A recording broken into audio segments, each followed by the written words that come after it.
once again for the interactive Ask Me Anything. Now, I have a special rule in my life, and I swear I know this is true.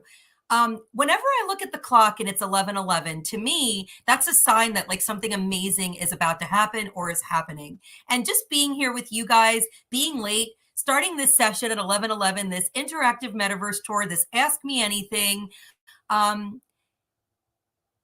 Thank you. I don't care if you're in the audience right now, you're in YouTube, you're watching this a year from now. You,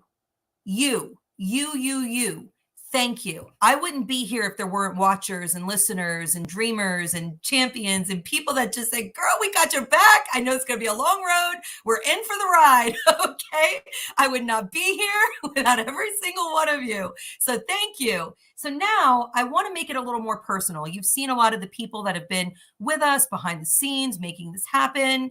I had someone say yesterday that because they went to all the sessions in chronological order, and they said, I really like the way you scheduled everything so I can just digest it piece by piece. And I'm really glad that that's the takeaway that you guys are having, because I've heard it more than once. Yes, we are trying to give you the water from the fire hose in the smallest gulps that we can.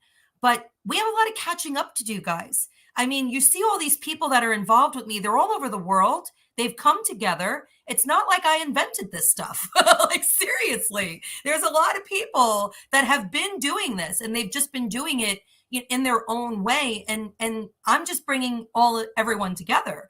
And, you're part of that. Whether you're I see, Eric Mate, you're very important, Eric, because optometrists and opticians are going to want a safe place to say, dude, what the hell was that? and Eric can say, okay, let's boil it down. Did you go? Did you watch the sessions? I can send you a recording. Do you want to implement augmented reality into your practice to attract millennial audiences? Do you want to start looking at accepting blockchain so that you can understand that if Chase can do it and all the major companies are doing it out there, you're going to have to eventually start accepting different forms of currency. Like, someone like Eric, I'm so glad that you invested all this time here. And thank you, because the industry needs champions like you. Most here are leaders. And that's what we were looking for. We're okay that we don't have millions of people here. And if you're out there and you're one of the millions that will be here later, you're welcome when you do come.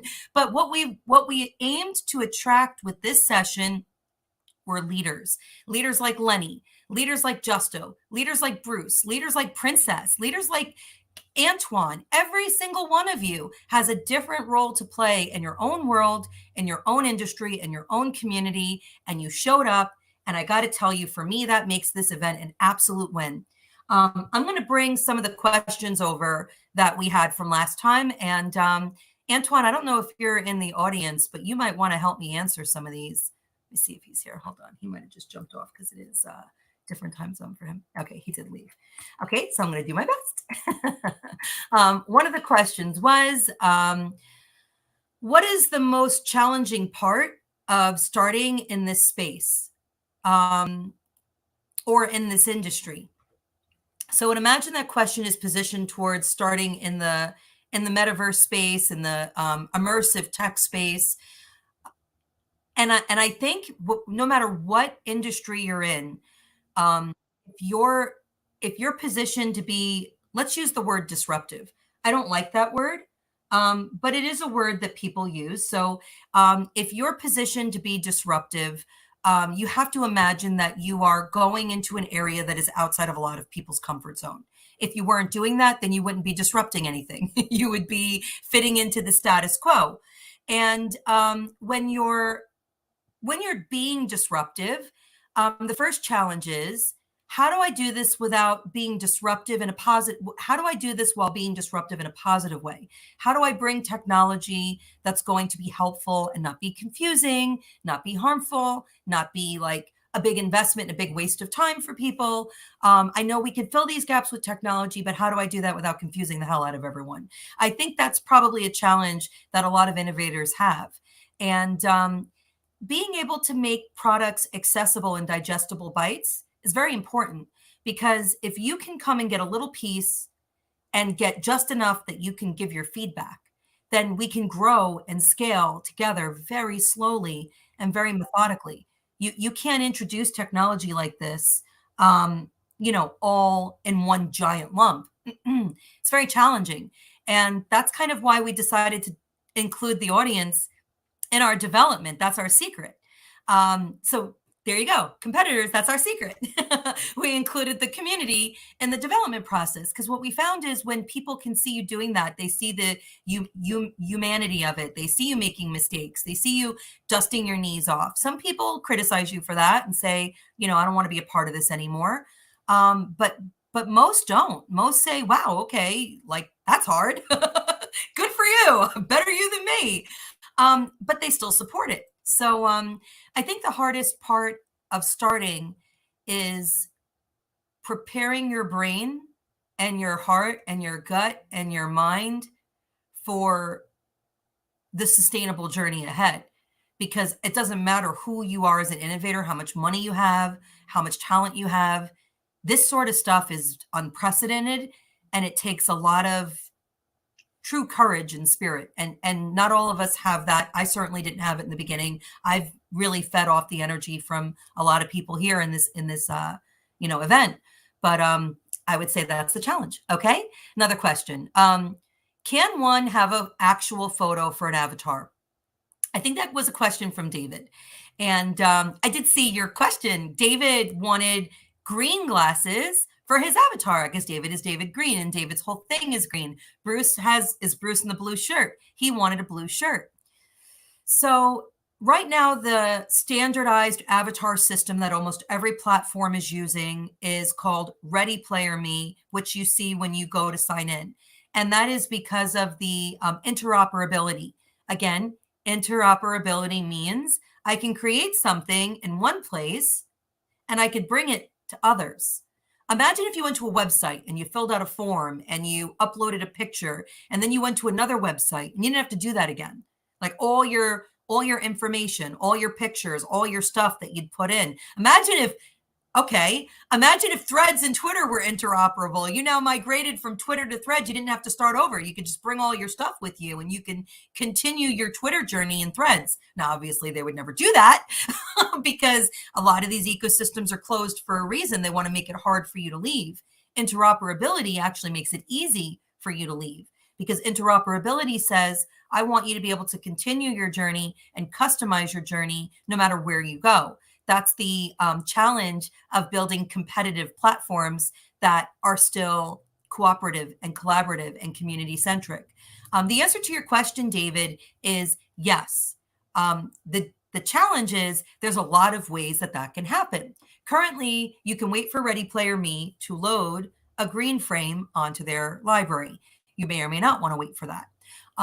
Secondarily, and again, they have something called an SDK, a software development kit, which allows platforms like the Omniverse City to modify. So Gotham put on our roadmap, adding green frames to our software development kit. That's one way of doing it, right? I can have my team take a frame and turn it green and upload it into the library once again, not available yet, but we can take that. Because of the way we've built the Omniverse City, we could take that feedback in, we can look at different ways to approach it, and then we can just offer that. Obviously, there's a fee for those services. If you want to customize things, you have to design the frames. And David, you specifically have worked with us on our virtual try-on. So that's an interesting way to talk about the interoperability of the frames library. So the frames library does have David Green frames in it. The frames that are in the frames library are already being reconstructed in virtual format to fit into the whole Omniverse City ecosystem and the Optical Near Me ecosystem, which means whether you have a website or a store in the Optical Metaverse or booth, no matter where you are, those assets can be what's called deployed. So you can design one 3D asset on one platform, and then you can share it with multiple platforms. Now, for a creator like you, David Green, this is game changing, because if you think about it, right now you're working with Planet VA, that's your platform of choice. But what if you have a client that wants to put that asset on a different virtual try-on or a Snapchat filter or some other, device. There's going to be ways for you to create these licenses so that you can share that. Again, these are systems that are being designed, but that is on our roadmap. And the beautiful thing that we work with such an amazing ecosystem, we talk about, so this session has a couple of different functions. It's a way for us to take a breather, ask our questions, take a tour, which we'll do in a moment, but it's about sustainability. Sustainability isn't just about environmental sustainability.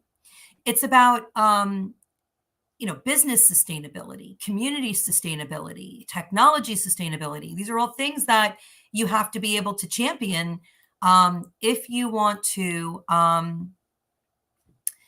just be prepared for the future. I mean, we all are thinking it, how do I stay prepared for the future? And the answer is you get ahead of what's going on. I'm talking to you guys right now, so I'm going to run ahead to the fashion show so I could try to teleport you there.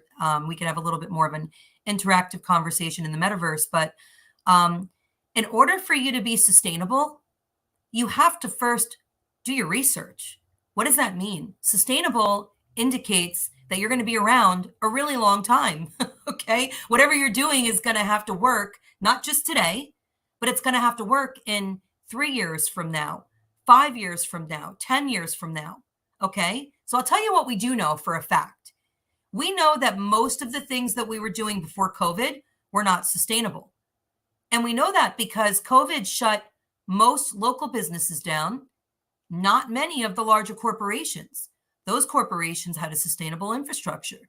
They had e-commerce, they had virtual technologies, they had buy online, pick up in store, they had communication portals. Not local businesses. They were shut down. So they were not sustainable. The question is, what lessons did we learn from that we can apply? Now, most of us are trying to just recoup that. So we're not really thinking about sustainability. We're thinking about survival. But it is time to stop worrying about, you're going to survive. People that are coming to you now in your local business, more than likely, you're not going to lose them. What you're going to lose is the opportunity to do business with younger markets. Earlier today, we met with Olska Green, and she was talking about how although she's in that, beginning millennial age bracket, she speaks with lots of millennials and Gen Zers. There was like a 20-year age range that she gave us, which was from 15 to 35. If you missed it, you can go watch back earlier this morning. That's 20 years. Most of these age gaps, they only have about 10 years.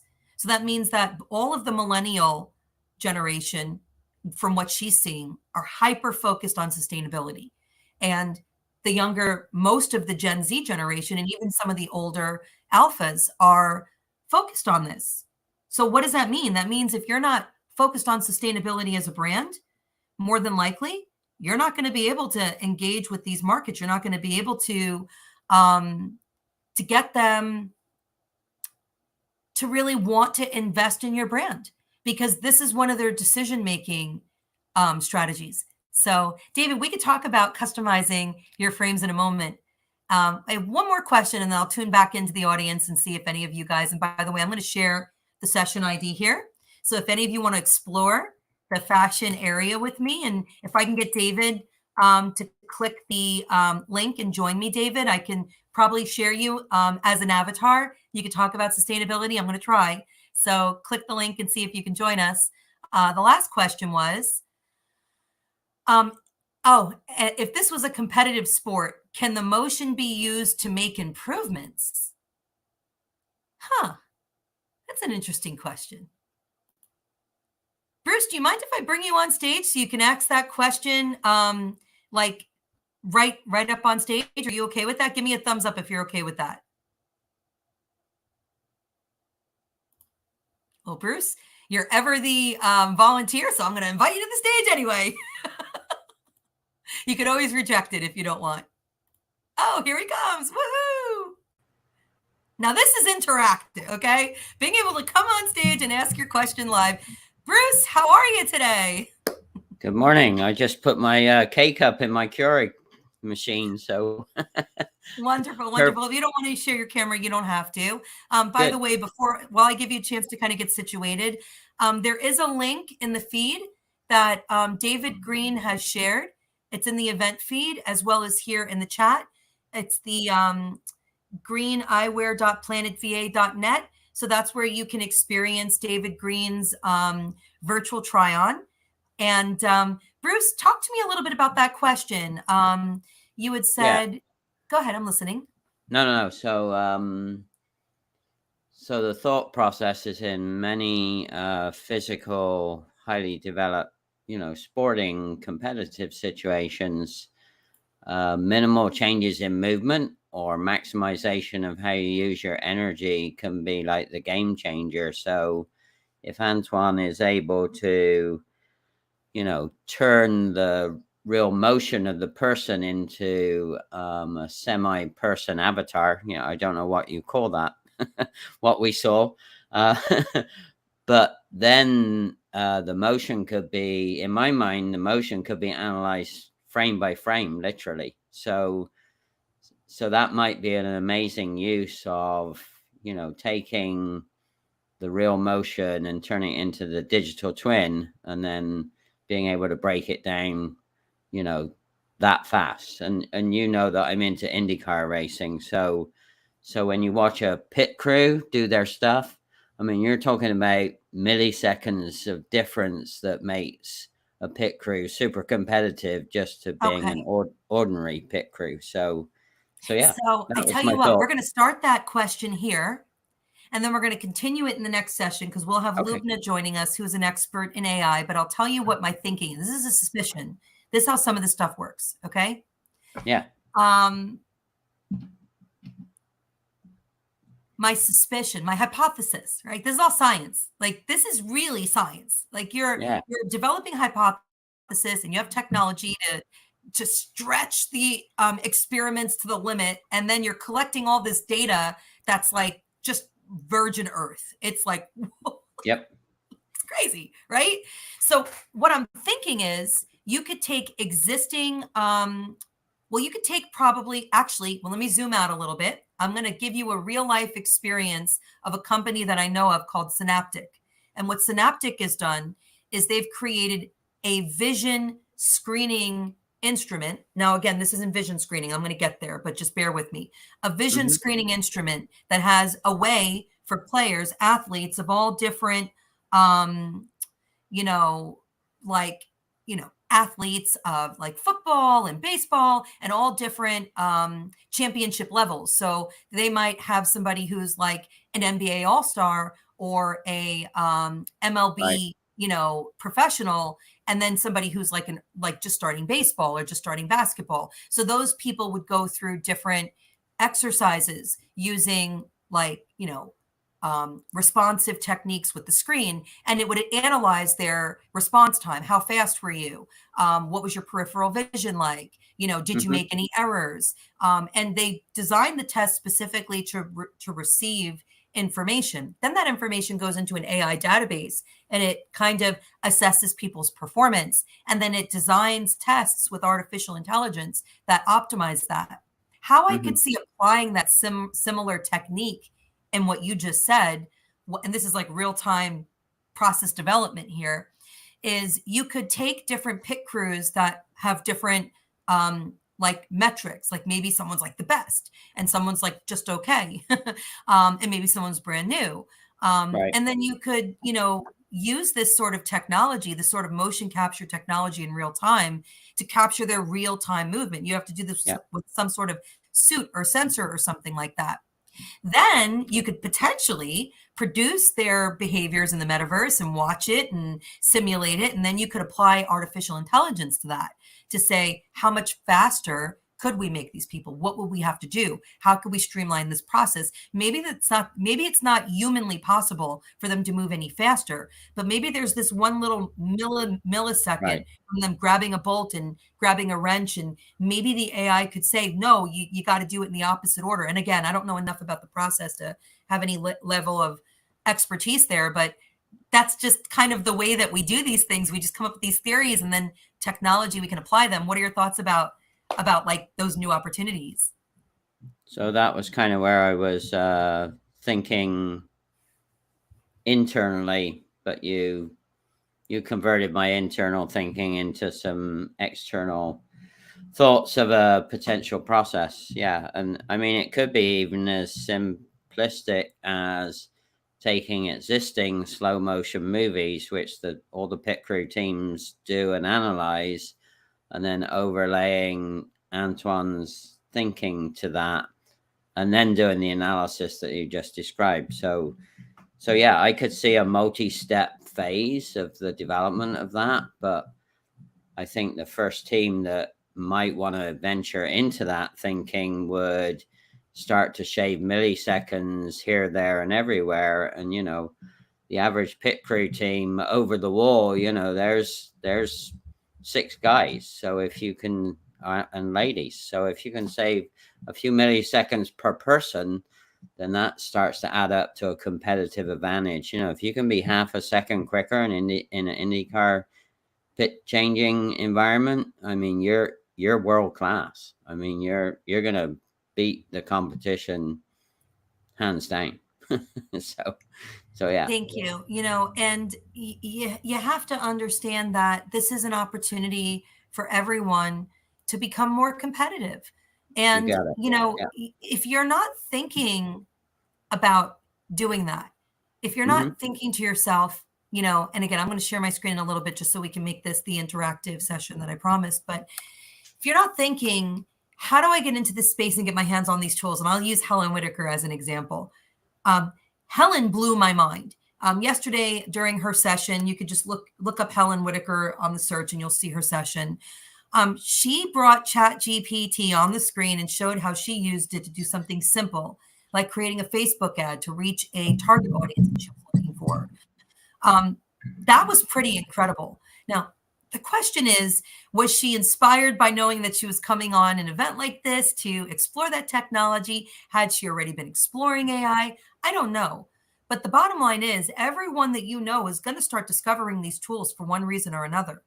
And the reason we're doing this event is to show people that this is not like kind of sort of in development. There's a lot of infrastructure here. And if you don't get your hands on it and start playing with that clay now to sculpt what you want your business to look like, you're going to be sorry. I don't mean to sound like gloom and doom, and this is a positive event, but you're going to really regret not taking this moment. And I'll tell you why. There aren't a lot of big companies that have figured this out yet to the point to where we have to use what they've built. Like, there's still enough time for somebody who's just a local business or, a smaller enterprise company to take these tools and build a differentiation for themselves and to scale from there. But if you don't do that, you're going to end up using other people's tools. And it's not going to give you the same advantage. I mean, we look at, for instance, Google Ads, right?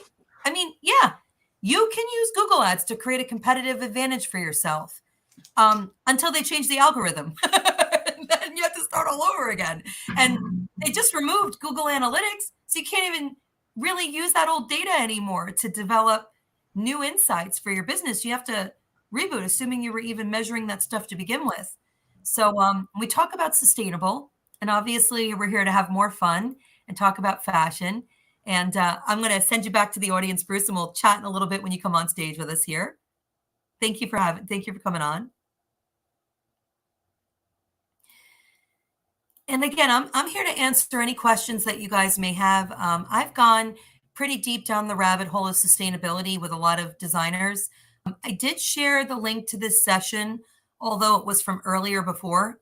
So I'm not sure if it'll work for you guys, but if you want to give it a try, feel free. And just something simple like a new designer. This is Luxury. And they decided that they wanted to host an event in Singapore. This is a young startup fashion house that they're doing digital fashion. And if you're a fashion designer, can I take a drink here? You make these gorgeous items, but it's really difficult to find a place to showcase it. Not everybody knows how to pull up these digital assets. So, we created the Fashion District for a place for designers to be able to be inspired. I actually bought some of these designs off of independent designers on Clo. So Clo, CLO, is a design creation tool. And, designers will go in and they will just create these beautiful, imaginative designs. And most of these don't have a physical twin, but it's just people expressing themselves. And it's just so cool to see some of the things that they've created. I mean, I've never seen an outfit like this, but like, I want it. Like, I need that outfit. And in the sustainable world, I could reach out to the designer and I could say, hey, I was really inspired by your design. Would you like to collaborate with me? Would you be willing to, sell me the license or let me give you royalties on the license of this design? There's all sorts of ways these deals are being done. So I can make this. Can I make this? And that designer might negotiate with me. They might say, okay, great. It's a new revenue stream for me. Of course I would do that. So we talk about sustainability. Let's talk about the ability to create new creative revenue streams. You can't be sustainable without money. And when you have new ways to make money, I mean, never before could somebody take these gorgeous items and put them on a digital asset and talk about upcycling and stimulate your imagination and get you wanting to invest in these things. So if you have a brand that requires a lot of imagination, this is an easier way to get people to imagine, because I don't have to. When you say to somebody, I want you to imagine this, I want you to see this, and I want you to hear me talking about it, and then I want you to see it in your brain.